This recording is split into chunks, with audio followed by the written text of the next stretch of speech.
Қайырлы күн қыз-келіншектер. Өздеріңіз көріп біліп отқандай, мен түскі асқа асты жабыспайтын, шашылып пісетін шашпа палау жасаймын. Оған керек бізге сәбіз. Сол үшін мен өзімнің огородыма келдім. Қыз-келіншектер, қазақша каналды ары қарай дамыту үшін менің каналыма тіркеліңіздер, лайк басыңыздар. Мен сіздермен қызықты ақпараттармен бөлісетін боламын, қызықты рецепттермен тағы да бөлісетін боламын. Сондықтан менің каналыма подписка жасаңыздар. Бұл палаудың не себепті асты жабыспайтын? Кейбір палау каша ұқсап езіліп кетеді. Не үшін менікі езілмейді? Сол құпиямен бөлісетін боламын. Видеоның соңына дейін көріңіздер. Міне мен мына жерде өзіме қаншалықты керек сәбізімді алып, тамаққа дайындауға кірісейін деп жатырмын. Ал сәбізімізді жуып тураймыз, пиязымызды да ашып тураймыз, керек нәрсемізді дайындаймыз. Қыздар, бұл жерде мен өзімнің жанұям, отбасым көп болғандықтан мен көбірек жасаймын. Сіздер өзіңізге қаншалықты керек, соны жасайсыздар. Мына жерде мен қойдың етін алдым.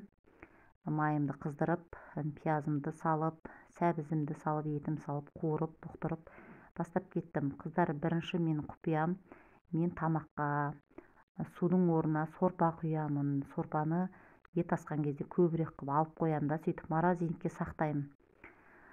Сол кезде тамаққа керек кезде содан алып, судың орнына сорпа құямын. Сондықтан да шығар, менің күрішім езілмейді. Құпиямның бірі осы, сіздермен бөлісетін. Міне көріп тұрғаныңыздай, осылай жақсылап қуырасыздар, бұқтырасыздар. Крышканы жауып қойсаңыздар да болады, өздеріңіз білесіздер, өздеріңізге қалай ыңғайлы. Өте дәмді шығады. Міне жақсылап қуырылып, жақсылап бұқтырылды. Келесі кезекте міне мен күрішті көз мөлшерімен сала алмаймын, суды да көз мөлшерімен құя алмаймын. Бәрін кесемен өлшеймін. 6 кесе сорпа құйып жатырмын. 6 кесе сорпа құйсам, 5 кесе күріш салатын боламын осы сорпаға. Сол кезде ешқандай уайымдамай, тамағыңыз әдемі шығады. Сол кезде сіз міне екінші құпиямен бөлісетін боламын. Екінші құпиям, міне 5 кесе күрішті өлшедім. Жақсылап жуу керек, қыздар. Бұл жерде менің каналым жас қыздар да көретін шығар деген үміттемін. Өйткені міне көріп отырсаңыздар, мынандай әппақ крахмалын бәрін кетіру керек күріштің. Мінекей көріп тұрғаныңыздай, 5-6 рет шаю керек болса, 5-6 рет шайып, жақсылап кетіресіздер. Мына әппақ болмау керек. Прозрачный, мөп-мөлдір дейді ғой, міне сондай болғанша жуасыздар күріштеріңізді. Мінекей, міне осы кезде дайын деген сөз, міне күріш дайын. Сол кезде күріштеріңіз езілмейді, қазанның астына жабыспайтын болады.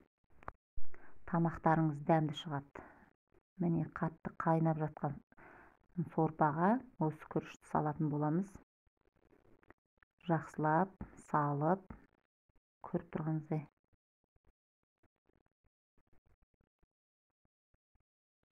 Жақсылап осылай салып болғаннан кейін бетін жабасыздар.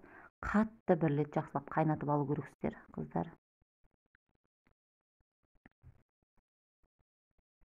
Мінекейлеріңіз.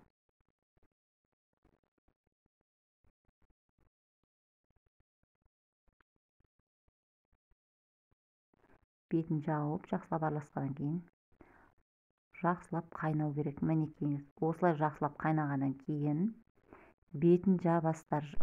Бетін жауып 15-20 минутқа баяу отта пісіретін боласыздар. Тамақтарыңыз әдемі болып піседі. Міне көріп тұрғандарыңыздар. Ал бізге ас болсын, қыздар. Менің каналыма тіркелгендеріңізге рахмет. Сау болыңыздар. Келесі видеода кездескенше. Сіздермен бірге Маржан.